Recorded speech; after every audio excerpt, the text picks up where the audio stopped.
everyone, welcome to another video. Today we have Dr. Abhinav with us. We are going to talk about a new biological therapy which is called RTMS या magnetic therapy भी इसको कहते हैं आम भाषा में। तो आइए समझते हैं कैसे ये थेरेपी वर्क करती है और उसके क्या क्या फायदे हैं। तो हमारा पहला सवाल जो है आज के लिए वो है कि ये TMS आखिर क्या है।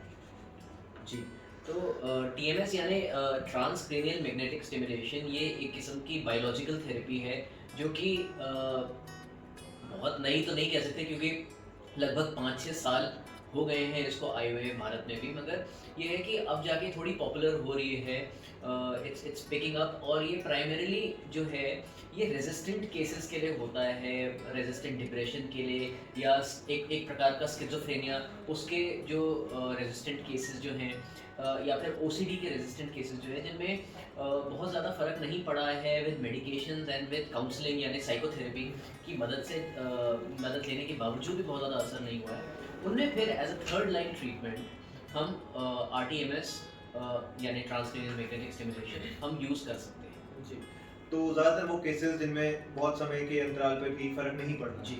तो चलते हैं अगले सवाल की तरफ। अगला सवाल है कि RTMS की जो टेक्नोलॉजी है, ये जो थेरेपी है, ये काम कैसे करती है और आखिर किन मेजर डिसऑर्डर्स पे इसका इस्तेमाल बेहतर देखा गया है। और ट्रांसक्रेनियल मैग्नेटिक स्टिमुलेशन TMS जो है इसमें बेसिक चीज़ तो यही है कि भाई करंट पास करना है। करंट पास होता है मगर इतनी जल्दी होता है, इतनी मिली सेकेंड में होता है करंट कि it just feels like vibration. आपके हाथ में हल्का वाइब्रेशन या आपके सर में हल्का वाइब्रेशन जैसा फील होता है। इलेक्ट्रोमैग्नेटिक फील्ड से करंट पास होता है, ब्रेन एरियाज जो कि अंडर स्टिमुलेटेड होते हैं उनको स्टिमुलेट किया जाता है, जिससे सिम्टम्स जो होते हैं वो एलिविएट होते हैं। जी। तो जो ब्रेन एरिया प्रभावित हुए हैं बीमारी के चलते, उनको मैग्नेटिक तरंगों के द्वारा एक्टिवेट दोबारा किया जाता है। तो सर थोड़ा सा और बताएं कि किन मेजर बीमारियों में इसका यूज ज़्यादातर देखा जाता है कि कारगर है। अप्रूवल दिया है US FDA ने for depression, resistant cases, OCD, schizophrenia, उसमें भी नेगेटिव सिम्टम्स स्किज़ोफ्रेनिया के लिए जिसमें कॉग्निटिव डेफिसिट्स हो रहे हैं यानी थिंकिंग में डेफिसिट्स हो रहे हैं, स्लोइंग हो रही है थिंकिंग की, पर्सन इज विड्रॉन, ठीक है, दैट काइंड ऑफ स्किज़ोफ्रेनिया, उसमें ज़्यादातर इस्तेमाल होता है। Apart from that anxiety disorders में इसका यूज़ देखा गया है। Personality disorders, primarily borderline personality disorders जो हैं उनमें इसका इस्तेमाल देखा गया है। Certain neurological conditions like migraine, Parkinson's, post stroke, मतलब स्ट्रोक के पेशेंट्स जो होते हैं उनमें इसका इंडिकेशन देखा गया है that the patient have improved after taking repeated sessions of TMS। तो जो हमारा अगला सवाल है सर वो ये है कि जो RTMS ट्रीटमेंट है जिसकी हम बात कर रहे हैं आज, तो इसके लिए मरीज को कितनी बार आना पड़ता है? क्या ये एक ही सेटिंग में कारगर है या बार-बार आना पड़ता है, और अगर हाँ तो कितनी बार? तो एक सेशन में तो कुछ नहीं होता, इट रिक्वायर्स मल्टीपल सेशंस आने पड़ते हैं और लगभग 20 से 30 सेशन लगते हैं फॉर इलनेस लाइक डिप्रेशन। मगर लगभग एक हफ्ते के सेशन के बाद यानी 7 या 8 सेशन के बाद हमें रिजल्ट्स नज़र आने लग जाते हैं। It requires around 20 to 30 sessions, और एक बारी आप ठीक हो जाते हैं तब भी 6 महीने में एक बारी कुछ जिनको हम कहते हैं मेंटेनेंस सेशंस भी हो सकता है कुछ मरीजों में देने पड़े। तो कितने समय के अंतराल में ये सेशंस लिए जाते हैं आमतौर पर? जी, so we can take them every day also, कि रोज़ एक सेशन या एक दिन में हम 2 सेशन भी दे सकते हैं। तो ये थोड़ा सा कन्वीनियंट पार्ट है, जैसे ECT में होता है, इलेक्ट्रो कन्वर्जन थेरेपी में, कि हम एक दिन देते हैं फिर एक दिन का गैप देते हैं फिर दूसरा देते हैं, उसमें भी मल्टीपल सेशन होते हैं मगर एक दिन का गैप देना पड़ता है। TMS में ऐसा नहीं है, it's flexible, you can do 1 session in a day, आप दिन में 2 बारी भी दे सकते हैं सेशन। तो ऐसे करके भी मरीज जल्दी से जल्दी अपने सेशन कंप्लीट कर सकते हैं। बिल्कुल। और लगभग 7 से 8 सेशन में डिप्रेशन या OCD के लक्षणों में कमी आनी दिखाई देने लग जाती है। अगला सवाल ये है, क्योंकि कई बार मरीज ऐसे जो मशीन की सहायता से जो ट्रीटमेंट होते हैं उनसे थोड़ा घबराते हैं, तो अगला सवाल भी इसी तरीके से है कि क्या इससे कोई पेन या बेचैनी या डिस्कम्फर्ट होता है इस ट्रीटमेंट में या नहीं? करंट तो पास होता है इसमें क्योंकि सारा काम तो करंट ही करता जी। है। करंट ही मैग्नेटिक फील्ड बनाता है, उसी से मैग्नेटिक पल्सेस जो है वो ब्रेन एरियाज को स्टिमुलेट करती हैं। बट वो करंट इतना फास्ट होता है, इतना ज़्यादा मिली सेकेंड पे ये निकलता है कि हाथ में या सर में जो कैप लगी होती है केवल वाइब्रेशन जैसा फील होता है, तो दर्द तो बिल्कुल नहीं होता। इसके लिए कोई हमें इंतज़ाम नहीं करने होते, कोई नीडल नहीं देनी, कोई इंजेक्शन नहीं देना, कोई दवाई नहीं देनी, कुछ नहीं देना।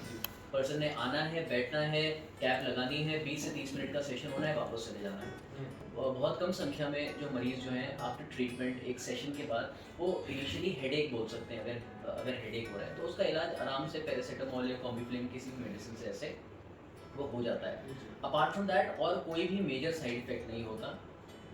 Very minimum proportion of the population have reported seizures, यानी दौरे पड़ने की संभावना उन लोगों में रही है, मगर ये बहुत ही कम, बहुत ही माइन्यूट पॉपुलेशन है जिनमें ऐसा हुआ है। उसके अलावा और कोई भी रिस्क एज सच आरटीएमएस का या कोई पेन बोले या कोई तकलीफ बोले जो मरीज गुजरा हो उसके थ्रू, ऐसा नहीं है। तो ऐसा नहीं है। तो बेसिकली मरीज इस थेरेपी के बाद अपना रोजमर्रा की जिंदगी का काम भी कर सकता है। जी बिल्कुल, नॉन इन्वेजिव प्रोसीजर है, कोई दर्द नहीं होता, कोई ऐसा साइड इफेक्ट नहीं होते, अगर होते भी हैं तो बहुत माइन्यूट होते हैं, which can be taken care of by managed. या ठीक है। चलते हैं अपने अगले सवाल की ओर, जिसमें है कि लोगों ने बहुत समय से ईसीटी के बारे में सुना है, टीवी में देखा है और तरह तरह की धारणाएं हैं लोगों की। ईसीटी यानी कि वो जिसमें हम देखा करते हैं कि शॉक लगा गलत दिखाते हैं भाई आज की डेट पे। जी, जो वो सारी चीजें 1950s में 1960s में होती थी। राइट। तो लोगों का वही परसेप्शन है टीवी में देख के कि जैसे पहले हुआ करता था कि मरीजों को इलेक्ट्रिक शॉक के थ्रू ठीक किया जाता था। हालांकि वो भी काफी कामयाब प्रोसीजर माना गया मेडिकल फील्ड में। पर इसमें आरटीएमएस की जब बात कर रहे हैं, क्या आरटीएमएस और ईसीटी में यानी कि शॉक थेरेपी में कोई सिमिलैरिटी है या किस तरीके से ये अलग? कॉन्सेप्ट सेम है कि दोनों से करंट पास होता है, जिस तरह से दिया जाता है और मरीज पे उसका क्या असर होता है वो टोटली डिफरेंट है।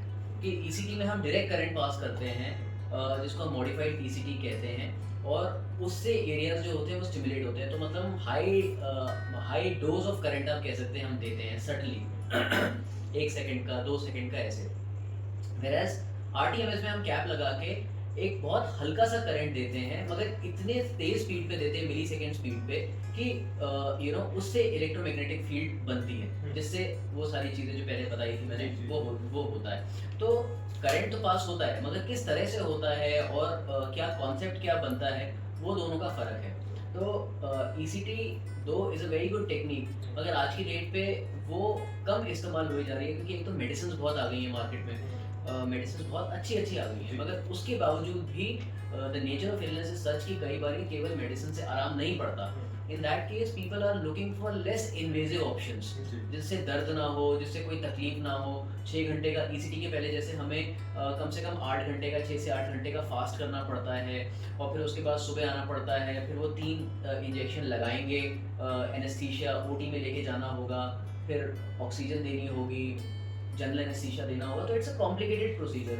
एंड देन बाहर भी निकलते हैं तो 2 घंटे फिर वेट करना पड़ता है, 2 से 3 घंटे ऑपरेटिव प्रोसीजर्स में, और ये कम से कम 7 या 8 बार रिपीट करना पड़ता है दिस वीक। तो 7 या 8 बार करना होता है, दैट मींस अबाउट 16 डेज, क्योंकि एक दिन का गैप देना होता है, एक आध कोई छुट्टी भी आ गई, 20 दिन ही मान के चलिए, ठीक है। और ये सारी चीजें आप आरटीएमएस में 20 दिन में तो आप 40 सेशन ले सकते हैं आरटीएमएस के, 40 की जरूरत नहीं पड़ेगी आपको। अगर आपको 20 भी सेशन की पड़ती है, दिन में 2 बार भी ले रहे हैं, then also you done within 10 days. और 20 से 30 मिनट का होना है, आपने आके आराम से बैठना है, एक कैप लगनी है, जो भी करना है मशीन ने करना है, आपने तो आके बस बैठना ही है। तो काफी फर्क है उससे। It's very let's say user friendly this technique, right. और छोटा भी है ईसीटी के, बहुत छोटा है, और कोई इन्वेजिव प्रोसीजर नहीं है कि मरीज को डर लगे या घबराहट हो। बिल्कुल नहीं जी। और बेनिफिट्स लगभग उतने ही आ रहे हैं। तो हमारा अगला सवाल है कि आरटीएमएस जो थेरेपी है, क्या इसके कोई लॉन्ग टर्म रिस्क हैं? जी, तो जैसे मैंने पहले ही बताया कि कुछ वेरी स्मॉल पॉपुलेशन साइज में, पेशेंट साइज में हमने ये देखा है कि सीजर का रिस्क यानी दौरे आने की संभावना बढ़ जाती है। ये जनरली वो ग्रुप भी था जिसको ऑलरेडी दौरे आने की प्रॉब्लम थी, या वो किसी मेडिसिन पे थे, उनमें ज़रूर ये होता है कि सीजर आने की संभावना बढ़ जाती है। मगर apart from that group also very minimum population size में हमने ये देखा है कि जिनको आरटीएमएस मिला है उनमें सीजर आने की संभावना बढ़ गई है। इसके अलावा और कोई भी रिस्क नहीं होता और कोई भी प्रॉब्लम नहीं होती। इमीडिएटली सेशन के बाद ही मैंने पहले ही बताया था कि कुछ लोग हेडेक कंप्लेन करते हैं इनिशियल 2 और 3 सेशन में, जिसको हम इजीली पैरासीटामोल या कॉम्बिफ्लेम, डाइक्लोफेनाक किसी भी मेडिसिन से वी कैन इजीली मैनेज कर मैनेज। यस। चलिए हमारे अगले सवाल की ओर, जो कि है कि मान लीजिए आरटीएमएस के सेशन जितने भी रिक्वायर्ड हैं वो पूरे हो जाते हैं, तो क्या उसके बाद भी फॉलोअप की जरूरत पड़ती है? क्या डॉक्टर से वापस मिलना पड़ता है? अगर हाँ तो कितनी बार या कैसे चलता है प्रोसीजर उसके बाद? ऐसा देखा है हमने कि जो बहुत सिवियर केसेस जो होते हैं who have recovered also, they might have to come for जिसको हम कहते हैं मेंटेनेंस सेशंस जी। Of RTMS. तो मे बी एक बार कोर्स पूरा हो गया तो आफ्टर 6 मंथ्स के बाद a couple of sessions, maybe 2 or 3 sessions for maintenance RTMS sessions, so that illness दबी रहे। जी। मगर जो माइनर केसेस जो होते हैं, इफ दे जो बहुत सीवियर नहीं होते हैं, उनमें अगर हम RTMS देते हैं तो कई बारी ज़्यादातर ज़रूरत नहीं भी पड़ती फॉर दीज मेंटेनेंस सेशन। अगला सवाल ये है कि हमने आज बहुत सारी बातें करी आरटीएमएस के बारे में, तो आखिरी सवाल की तरफ चलें अगर, तो वो ये है कि बहुत सारे लोग पूछते हैं कि अगर वो आरटीएमएस के लिए ऑप्ट करते हैं, लेट्स से अगर वो आरटीएमएस के लिए जाते हैं, तो क्या रिजल्ट्स इसके साथ गारंटीड होते हैं? क्या फर्क उन्हें लगेगा और ये परमानेंट रहेगा? तो मेरे ख्याल से ये सवाल जो है ना, ये थोड़ा सा गलत है, क्योंकि गारंटीड मेडिकल साइंस में एज सच कुछ भी नहीं होता। We are dealing with human being, we are dealing with people who are suffering from a complicated illness. उसका एहसास हमें कैसे होता है कि भाई ये दिया ही एज थर्ड लाइन ट्रीटमेंट जाता है आरटीएमएस। थर्ड लाइन ट्रीटमेंट का मतलब है कि पहले 2 बारी कोई ना कोई और इलाज इंसान करा चुका है, पर्सन करा चुका है। तो इस केस में मेडिकेशंस एंड साइकोथेरेपी दोनों कराने के बाद भी इम्प्रूवमेंट नहीं आया, तब पर्सन थर्ड लाइन के लिए जा रहा है। दैट मींस कि इलनेस ऑलरेडी कॉम्प्लिकेटेड है ना। उस केस में we are introducing a new procedure. Data ये कहता है और हमारा भी अनुभव ये रहा है, क्योंकि हम पुनः संतुलन में यहाँ पे भी हम रेगुलरली आरटीएमएस देते हैं फॉर ऑल दीज डिसऑर्डर्स जिसके बारे में हमने बात करी। तो हमने तो ये देखा है कि definitely it brings about a qualitative change in people's lives, कि क्वालिटी वापस आ जाती है, ठीक है। और लाइफ की तुलना जो होती है, लाइफ को हम जो जज करते हैं वो क्वांटिटी से नहीं करते कि हम कितना जी गए, हम इससे करते हैं कि हम कैसे जी गए, है ना। तो क्वालिटेटिवली लाइफ में फर्क ये लेकर आया है लोगों की। अगर हम कोई मूल्यांकन करें इस चीज़ का कि भाई कितने परसेंट, तो वी कैन से भाई लगभग 60 to 70% इम्प्रूवमेंट आया है with RTMS for various disorders, be it depression, OCD और even negative symptoms, schizophrenia, जो कि बहुत ज़्यादा दवाइयों से फर्क नहीं पड़ रहा था। तो उस केस में जब हमने RTMS इंट्रोड्यूस किया तो इट्स लाइक कि उन्होंने मेडिसिन की मदद कर दी पर्सन को ठीक करने में। तो एक एक्स्ट्रा सपोर्ट मिल गया। एग्जैक्टली। सो और ये हमारा भी अनुभव रहा है that definitely it has brought about a very good qualitative change in people's lives. So that would be my complete answer उस क्वेश्चन पे। आज हमने इस वीडियो में बात करी डॉक्टर अभिनव के साथ कि आरटीएमएस किस तरीके का प्रोसीजर है, क्या चीज इसमें यूज होती है, क्या गुणवत्ता है और कितने सारे मरीजों को इससे आराम मिला है। अगर आपके भी कुछ सवाल हैं आरटीएमएस से जुड़े हुए तो आप हमें लिख सकते हैं और हम पूरी कोशिश करेंगे कि आप तक उनके जवाब पहुंचाएं। इस वीडियो के खत्म होने के साथ साथ मैं यहाँ पे आरटीएमएस की तस्वीर भी डाल दूंगा। आप में से बहुत लोग चाहते होंगे कि कैसे दिखता है आरटीएमएस की मशीन, तो उसके लिए मैं यहाँ पे एक रेफरेंस पिक्चर डाल दूंगा। और आप हमें फॉलो कर सकते हैं हमारे इंस्टाग्राम पेज पर